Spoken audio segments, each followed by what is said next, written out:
Silas Blackwood. The name itself felt like a brushstroke of darkness on the otherwise mundane canvas of the missing persons report. Eccentric, reclusive, artist.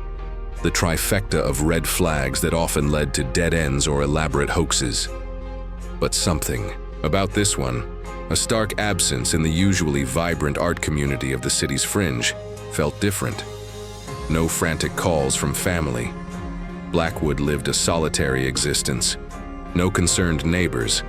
His dilapidated Victorian home stood, shrouded in overgrown ivy, a world unto itself on the outskirts of town.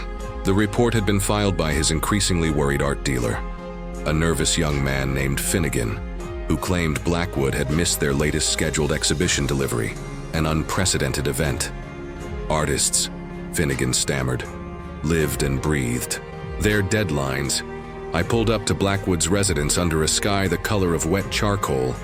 The house loomed, a gothic silhouette against the fading light, its windows like vacant eyes staring out from a forgotten era. The air hung heavy with the scent of damp earth and decaying leaves, a fitting atmosphere for a man who seemed to have deliberately withdrawn from the world. The front gate, a rusted wrought iron affair twisted into grotesque shapes, groaned, open at my touch. The path leading to the porch was overgrown with weeds, as if nature itself was reclaiming the property. Finnegan had provided a spare key, his hand trembling as he'd handed it over. He always said his art was his only company officer if he's not painting. His voice trailed off, the unspoken fear hanging in the air between us. The interior of the house was as unsettling as its exterior. Dust lay thick on every surface, cobwebs draped like macabre decorations. The air was heavy with the mingled odors of turpentine, old canvas, and something else. Something faintly metallic, almost like dried blood. Empty paint tubes lay scattered across the floor like discarded skins, and unfinished canvases leaned against the walls, their blank surfaces mocking the artist's sudden disappearance. I moved cautiously, my flashlight beam cutting through the gloom. The main floor consisted of a cluttered living room, a dusty kitchen, and what appeared to be a makeshift studio, filled with easels, jars of brushes, and the overwhelming scent of oil paints. No sign of forced entry, no indication of a struggle. It was as if Blackwood had simply vanished mid-stroke. The art itself was peculiar. Dark, surreal landscapes filled with distorted figures and unsettling symbolism. There was a raw, almost violent energy to his work, a glimpse into a troubled psyche. But beyond the unsettling imagery, there was nothing that immediately suggested foul play. It was in the back of the house, behind a heavy locked wooden door concealed by a large, draped canvas that I found it. The basement. The air that wafted up when I finally managed to pry the lock open was thick, cold, and carried that faint metallic scent tenfold, now undeniably akin to dried blood. The wooden stairs creaked ominously under my weight as I descended into the darkness. The basement was vast, damp, and dimly lit by a single bare bulb hanging precariously from the low ceiling. And it was here that the true nature of Silas Blackwood's art, and perhaps his disappearance, began to reveal itself. The walls were lined, floor to ceiling, with canvases. But these were different from the works upstairs. These were visceral, disturbing depictions of violence, grotesque figures contorted in agony, scenes of struggle frozen in time, the colors stark and brutally realistic. Each painting seemed to capture a fleeting moment of terror, a silent scream immortalized in oil paint. My stomach churned as I moved from one canvas to the next. These weren't just artistic explorations of dark themes. They felt specific, detailed, almost like snapshots. One depicted a figure bound and gagged in what looked disturbingly like the corner of this very basement. Another showed a struggle in a dimly lit alleyway, the victim's face contorted in a silent scream. A third portrayed a body slumped in a bathtub, the water around it a swirling crimson. The level of detail was unnerving. The way the light fell on a discarded object, the specific pattern of a torn piece of clothing, the angle of a twisted limb. It was too precise, too real to be mere artistic license. A cold dread began to creep into my heart. Was I looking at a gallery of confessed crimes? Was Silas Blackwood not just an eccentric artist, but something far more sinister? And was his disappearance somehow linked to these horrifying depictions? Had his dark art finally caught up to him? Or had he become another subject for his macabre canvas? The air in the basement felt heavy, not just with dampness, but with the weight of unspoken horrors. Every brushstroke seemed to whisper a silent confession, and I had only just begun to decipher their gruesome language. The air in Silas Blackwood's basement was thick with dread, each brushstroke on the canvases a chilling whisper.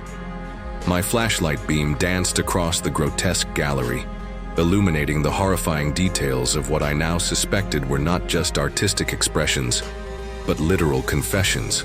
The metallic scent, undeniable now, clung to everything, a phantom of the violence depicted.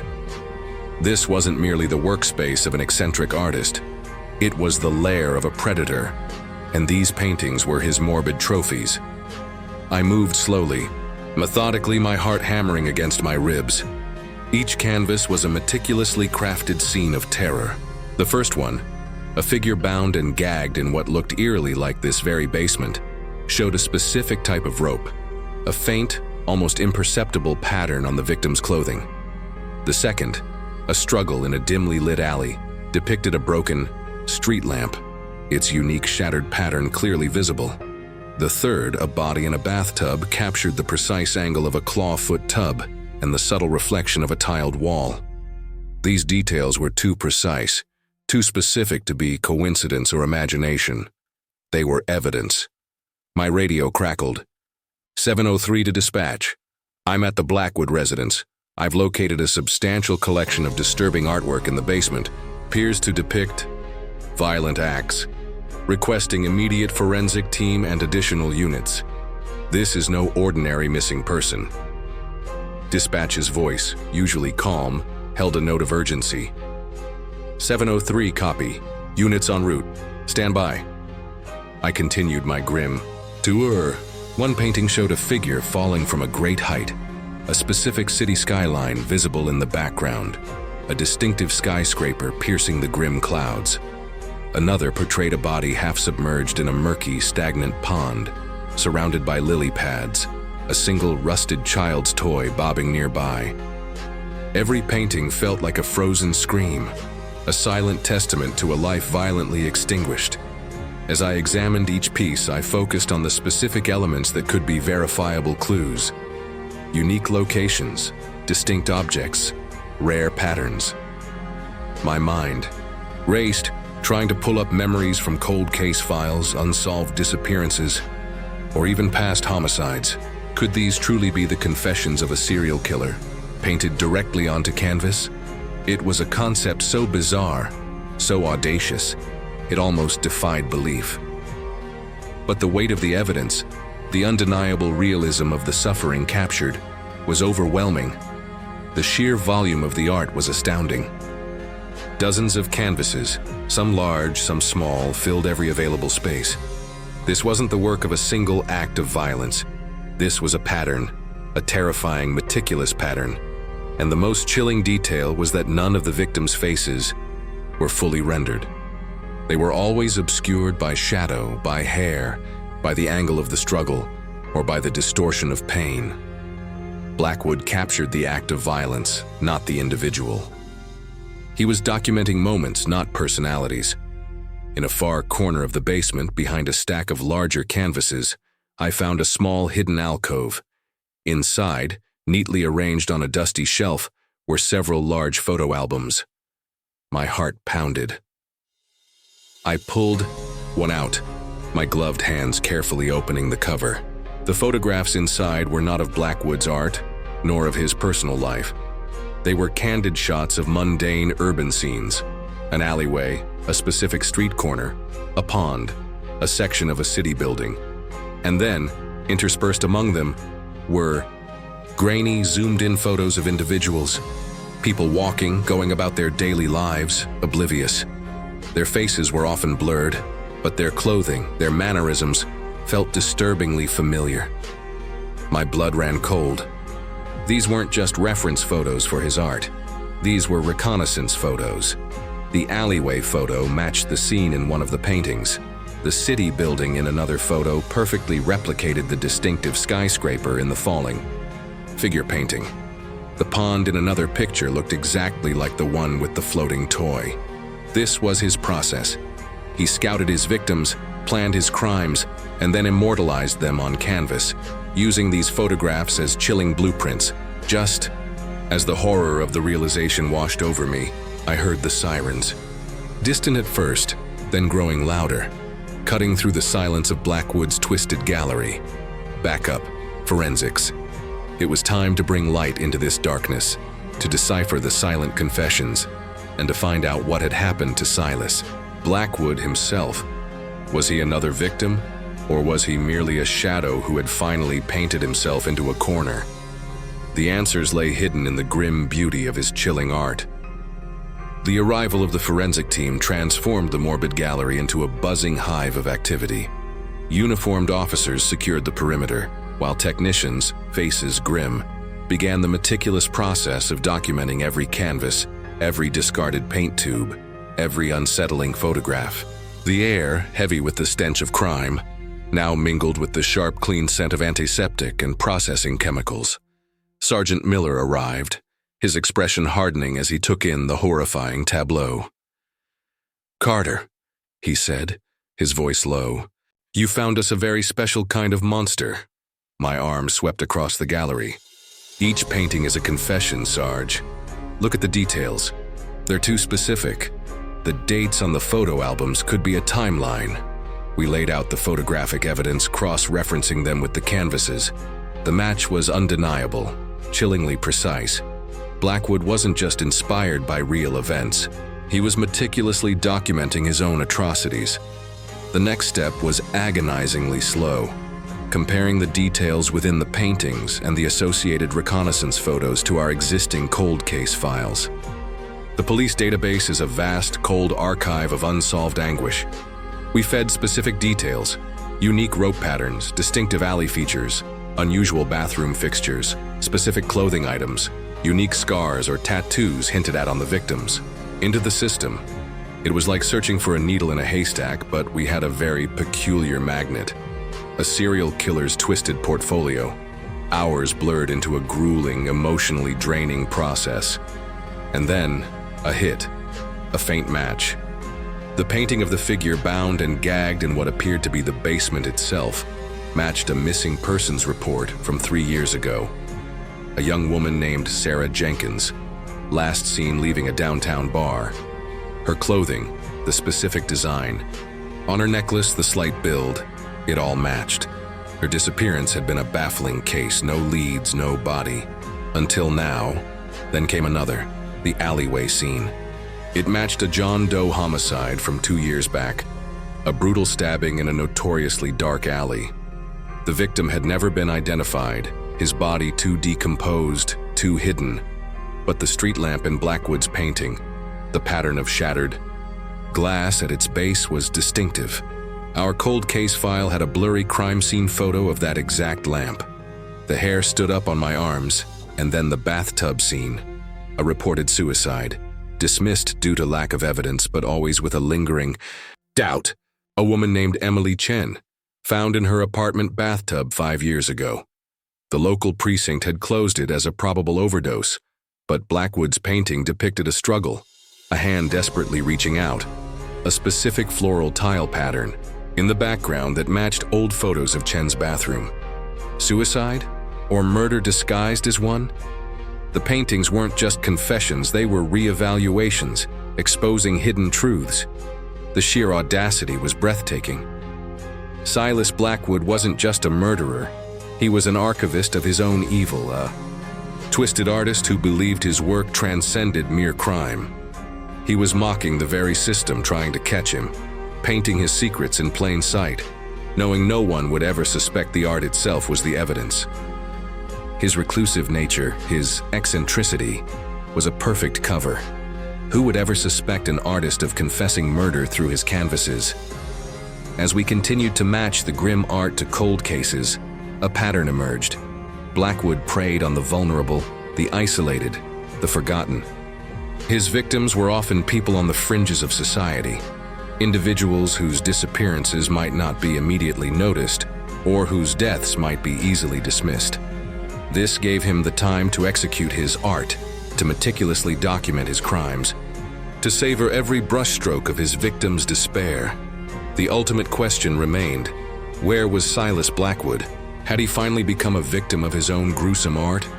Or was his disappearance a deliberate act, another part of his performance, a twisted finale designed to reveal his masterpiece to the world, while he himself watched from the shadows? The art had given us the truth of the victims. Now we needed the truth of the artist. And I had a chilling premonition that the final, darkest painting might be the one we hadn't found yet, the one depicting his own fate, or perhaps his final act. The more we matched Silas Blackwood's morbid canvases to cold cases, the clearer the picture of a chillingly methodical serial killer emerged. Each painting was a forensic blueprint, a confession in oil and pigment. But one critical piece was missing: Blackwood himself. The house offered no new clues to his whereabouts, no signs of a struggle that would indicate he was a victim. His studio was undisturbed, as if he'd simply walked away, and the basement, his gallery of horrors, held no hint of his current location. My focus shifted from the victims to the artist himself. Why now? Why vanish after creating such a damning portfolio? Was this his final performance, or a calculated retreat? Miller had put out an APB, but Blackwood was a ghost, leaving no digital footprint beyond his art dealer. His reclusive nature was his ultimate shield. We brought in Dr. Evelyn Reed, a renowned art historian with a specialty in dark and surreal art. She was initially skeptical, disturbed by the idea that these works were confessions.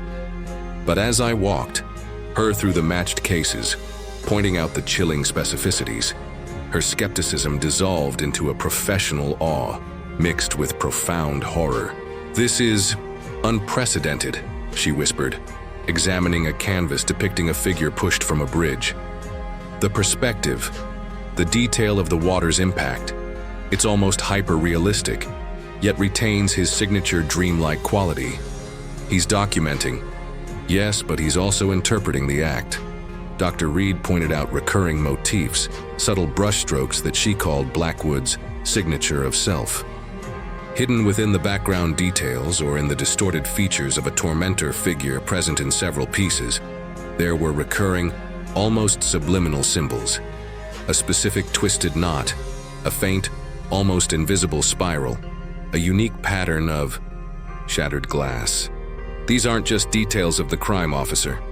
These are his emotional fingerprints, his mark. This was the breakthrough I needed. If he left emotional fingerprints, where else might he leave them? Not just in his art, the house, his life. We re-examined every inch of the dilapidated Victorian. The common areas were cluttered, dusty. But his private living space, the bedroom, was almost monastic in its simplicity.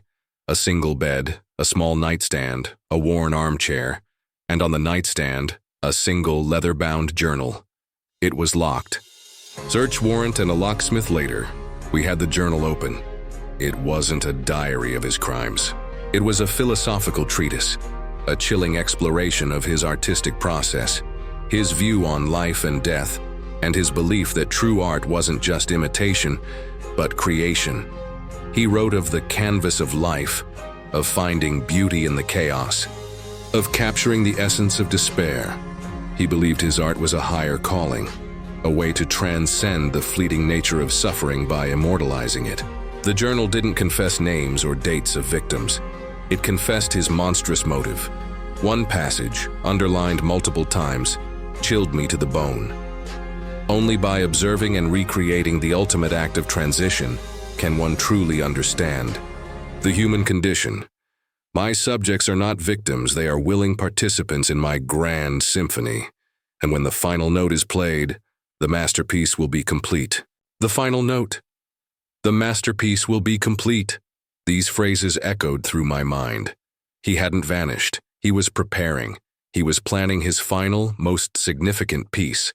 and the journal, disturbingly, contained meticulous sketches, not of new victims but of a specific location, the city's old, abandoned clock tower, the tallest structure in the city, slated for demolition next month. Its distinctive spire, its crumbling facade, it was a landmark that had appeared in the background of several of his earlier falling paintings subtly, almost subliminally. The cold truth settled in. Silas Blackwood wasn't a victim. He was a conductor. He was orchestrating his magnum opus, a final public performance that would be his ultimate confession, his twisted signature on the canvas of the city. He intended to commit a final, grand act witnessed by the very city he had haunted, perhaps even involving himself. The art in the basement wasn't just a record of his past crimes. It was a prelude, and the abandoned clock tower was his final stage. We had to stop him before his masterpiece claimed its final, chilling victim. The old city clock tower loomed against the bruised dawn sky, a skeletal finger pointing towards the heavens. Its crumbling facade was a testament to neglect, but today, it held a chilling, new significance. This was Silas Blackwood's final stage, the backdrop for his ultimate masterpiece.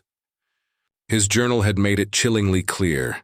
He saw death not as an end, but as a transitional art form, and his upcoming act would be the crescendo. Sergeant Miller's tactical team moved with precision, encircling the base of the tower. The air was frigid, biting, carrying the metallic tang of damp steel and the faint, sweet scent of decay that seemed to cling to every structure Blackwood touched. My heart pounded with a mix of urgency and dread. We didn't know his exact plan, only that he intended a final note involving the tower. Would he jump? Would he force someone else to? Or was he preparing for a truly public, terrifying spectacle? We breached the ground floor access, the heavy metal door groaning open to reveal a spiral staircase, winding endlessly into the darkness above. The silence inside was oppressive, broken only by the rhythmic creak of our boots on the rusted metal, steps and the labored breathing of the officers. The climb was grueling, each step echoing the slow, methodical planning of Blackwood's twisted mind. As we ascended, the air grew colder, thinner. Graffiti scarred the walls, but higher up, amidst the crumbling concrete, we began to see them. Faint, almost imperceptible chalk drawings. Simple stick figures falling, twisting, dissolving into abstract shapes. Blackwood's signature, his dark artistic language, now marking his final stage. He wasn't just a killer. He was a performance artist of death. We reached the clock room, a vast circular chamber at the top of the tower, dominated by the rusted gears of the clock mechanism.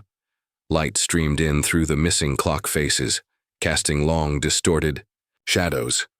And there, standing precariously on the edge of the open clock face, was Silas Blackwood. He was dressed in a pristine white suit, a stark contrast to the grime and decay of the tower, making him appear almost ethereal, a ghost ready for his final performance. He held a canvas, not a small one, but a massive, stark white canvas, leaning against the crumbling wall beside him. It was completely blank, his final masterpiece. He turned as we entered, his eyes feverish and intense, fixing on me. He didn't seem surprised, almost expectant. "Officer Carter," he said, his voice calm, resonant, carrying a strange echo in the vast chamber. "You're just in time for the finale, the last stroke, the ultimate expression of transition." Blackwood. "It's over. Step away from the edge," Miller yelled, his voice firm, authoritative. Our weapons were raised, aimed, but the height, the open clock face, the danger of provoking him. It made every move fraught with peril. Blackwood smiled, a chilling, detached expression. "Over? No, officer. It's just beginning. The masterpiece demands its final act, the last subject." He gestured towards the blank canvas. "It must be witnessed. It must be immortalized." He then looked directly at me. "And you, officer, will be the first critic." My blood ran cold. Was he going to take someone else? Or was he the final subject? Before I could process, he turned his attention back to the open clock face. He reached into his white suit, pulling out a small glass vial filled with a viscous, dark liquid. He splashed it onto the center of the blank canvas. It wasn't paint, it was blood, fresh, glistening. "The ultimate medium," he whispered, then looked at us, his eyes burning with a terrifying conviction. "The final transition must be pure." He then swiftly reached inside his suit again, this time pulling out a long, gleaming razor. His intention was terrifyingly clear. He was going to complete his masterpiece by taking his own life, a final, bloody self-portrait. "No," I lunged, ignoring Miller's shouts to hold position. This wasn't just about stopping a suicide. It was about preventing the final, twisted confession of a serial killer, a monstrous validation of his crimes. He was reaching for his throat, the razor glinting. I tackled him, slamming him away from the edge of the clock face, sending the razor skittering across the concrete. We struggled on the dusty floor, his strength surprisingly fierce, fueled by his desperate need to complete his art. He clawed, bit, and fought with the manic energy of a cornered animal, desperate to make his final statement. Miller and other officers swarmed, finally subduing him, pinning him down. His white suit now stained with the blood from the vial, a grim, ironic abstract art of his own making. As he was cuffed, Blackwood continued to rant, his eyes fixed on the blank canvas. "The masterpiece, it will speak. It will live forever, through me."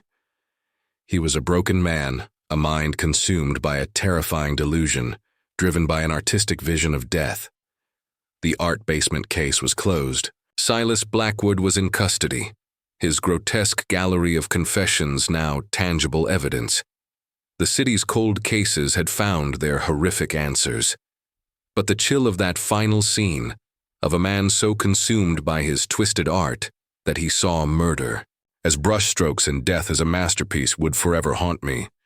The silence of his victims finally had a voice, not through screams, but through the haunting, undeniable language of his chilling art. And sometimes, the deepest secrets aren't buried underground but painted in plain sight, waiting for someone to truly see.